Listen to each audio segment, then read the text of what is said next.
Why does Japan work so hard? Well, maybe this will shock you. Have you ever wondered why Japan is known for its intense work culture? I mean, we've all heard about the long working hours, the pressure to stay late, and even the cases of death from overwork. It's a phenomenon that has shocked many around the world. So today, we're diving deep into this topic to understand why Japan works so hard and whether there's any hope for change. Trust me, the reasons behind Japan's work culture are fascinating, and they might just leave you stunned. So let's get started. Envision a nation where working extended periods of time is viewed as a lifestyle, to the place where certain individuals really kick the bucket from it. It sounds incredible, doesn't it?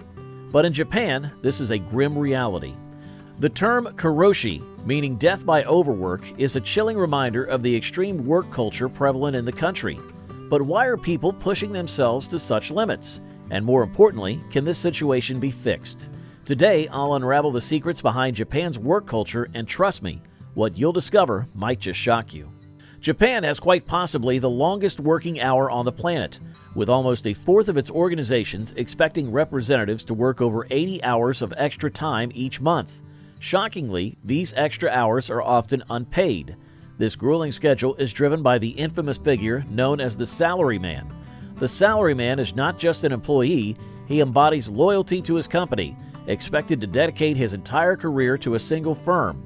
But it doesn't stop there. After putting in long hours at the office, it's also expected for the salaryman to participate in after-work activities like drinking with colleagues, though work-life balance seems almost non-existent. Japanese employees seldom take adequate vacations. Japanese employees use 10 of their 20 annual leave days, more than any country in the research. Since Japan's economic miracle, business culture has stressed ongoing presence and effort. This miracle helped Japan become the world's second largest economy in the 1950s. 63% of Japanese workers feel guilty about taking a paid vacation because corporate success became more important than individual achievement. But here's the shocking truth. Long work hours don't necessarily equate to high productivity. In fact, Japan has the lowest productivity among the G7 nations. So while the Japanese workforce is toiling away, the output they generate is far from satisfactory. The consequences of this intense work culture can be devastating, with cases of karoshi being reported annually. Notwithstanding, some contend that these cases are seriously underreported, and the genuine numbers could ultimately depend on multiple times higher. The stories are heart-wrenching, like the employee who tragically jumped to her death in 2015 due to depression caused by overwork.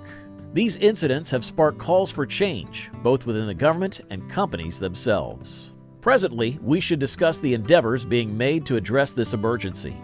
The Japanese government has initiated several measures to curb the excessive working hours.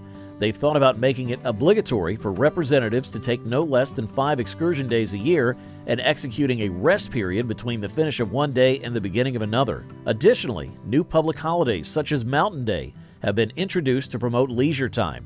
In 2017, the government even launched an initiative called Premium Fridays, encouraging companies to allow employees to leave at 3 p.m. on the last Friday of the month, promoting consumer spending and reducing office time. So there you have it. The secret behind Japan's intense work culture have been unveiled. From the pressure to conform to long working hours to the devastating consequences of overwork, it's a complex issue that requires attention. While the government and companies are taking steps toward change, the cultural challenge remains. Will Japan find a way to strike a balance between productivity and well-being? It's a question we all ponder. Remember to subscribe to our channel for more thought-provoking content, and leave your comments below on what topics you'd like us to explore next. Until then, take care and stay curious.